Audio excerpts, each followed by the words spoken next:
Congratulations, you've made it through the entire course. These weren't easy concepts to learn. I want you to think all the way back to when you were just starting this journey. Can you remember what you were feeling when you watched those first videos? Maybe a little nervous, terrified even, excited, probably all these emotions at once? You tuned in with me, watched all these videos, and kept going when it got complex. You should be proud of yourself.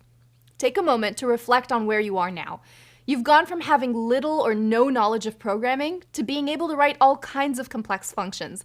You're using conditionals, loops, strings, lists, and even dictionaries.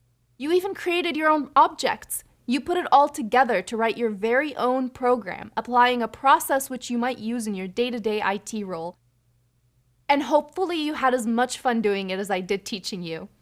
It's impressive that you've mastered all this stuff, and I hope it's just the beginning of your Python journey. Building a successful career in IT calls for perseverance, curiosity, and grit. 3 qualities you've proven to have heaps of by making it this far. It also requires skills and knowledge, and basic Python is definitely a powerful tool in your IT toolbox. Knowing how to write scripts will set you apart from others as you look to advance in your career. I bet you're now seeing tasks all around you which are sparking ideas on how you could automate them with a script. The possibilities are endless. And it's just the start. Remember what we said in one of our first videos? A journey of 1,000 miles begins with a single step. There's still a lot of exciting things you can learn. We hope you will join us in the next course, where we will be learning all about how Python interacts with a computer's operating system.